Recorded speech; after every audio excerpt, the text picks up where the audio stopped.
Salam alaikum. Dans cette vidéo, on va voir un exercice. On va essayer de résoudre un exercice qui consiste à déterminer le rang de l'inverse de la matrice A. Alors, premièrement, on tape l'algorithme. On calcule le déterminant A pour voir si la matrice est inversible ou non.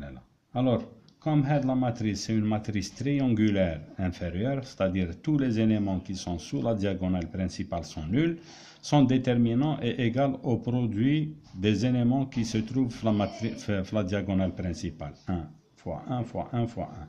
C'est 1 puissance 4, c'est égal à 1. C'est égal à 1. Il est différent de 0, donc A moins 1 existe. Maintenant, on se lance dans le calcul de l'inverse. Par la résolution d'un système d'équations, on va résoudre AX égale à B. Alors, X, c'est un vecteur qui va avoir autant de composantes qu'il y a de colonnes dans la matrice A. La matrice A, il y a 4 colonnes, donc le vecteur X va avoir 4 composantes. Comme c'est le vecteur inconnu, on va les nommer par X, Y, Z, T. B, c'est un vecteur quelconque. Il va avoir autant de composantes qu'il y a de lignes dans A.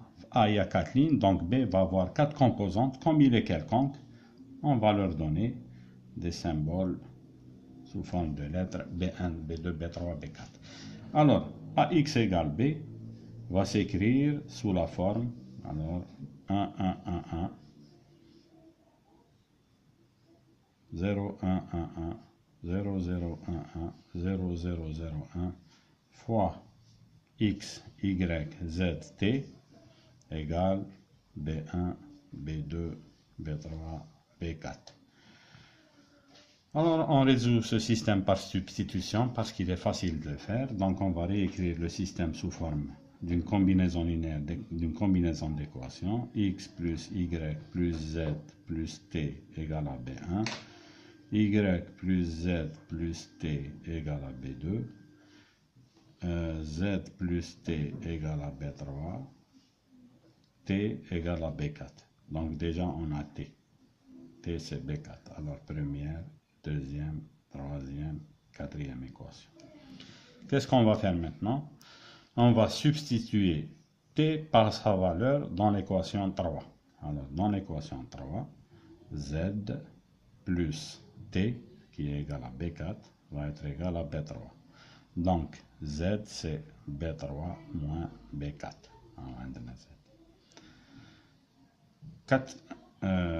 On va maintenant substituer T et Z dans l'équation 2. Alors, l'équation 2, on va avoir Y plus Z, c'est B3 moins B4, plus T plus B4 égale à B2. C'est-à-dire, Y est égal, alors B4 moins B4 c'est 0, B3 transposé vers l'autre membre, et où est B2 moins B3. Ça c'est Y. On fait la même chose, on va transposer, on va substituer YZT dans l'équation 1 pour avoir X, alors X plus Y c'est B2 moins B3, plus Z c'est B3 moins B4, plus T plus B4 égale à B1. Alors on voit que B3 et B4 s'annulent et il reste X égale à B1 moins B2. Maintenant, on va réécrire le système. Alors, X, Y, Z, T, c'est égal à B1 moins B2, Y, B2 moins B3, B3 moins B4 pour Z, et T, c'est B4. Alors, pour tirer la matrice inverse, il faut écrire X sous forme M fois B.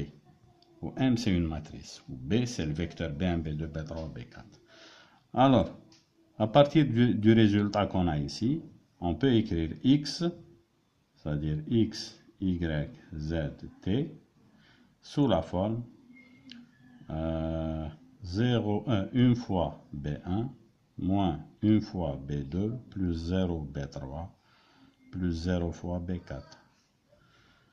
0 fois pour Y, 0 fois B1, plus 1 fois B2, moins 1 fois B3, plus 0 fois B4. Pour Z, c'est 0 B1, plus 0 B2, plus 1 fois B3, moins 1 fois B4. Pour B4, c'est 0 fois B1, plus 0 fois B2, plus 0 fois B3, plus 1 fois B4. Maintenant, on va écrire X, Y, Z, T sous forme d'une matrice fois B1, fois B. C'est B1, B2, B3, B4. Alors, les composants de la matrice, la première ligne, on va mettre les composants, les coefficients de B1, B2, B3, B4 qu'il y a dans la première composante du vecteur X, Y, Z, T, c'est-à-dire 1, moins 1, 0, 0. 1, moins 1, 0, 0. Ensuite, 0, 1, moins 1, 0. Ensuite, 0, 0, 1, moins 1. Ensuite, 0, 0, 0, 1. Alors, cette matrice M, alors on a X égale M fois B. Alors, la matrice M, c'est exactement la matrice inverse de la matrice A. Et on a terminé.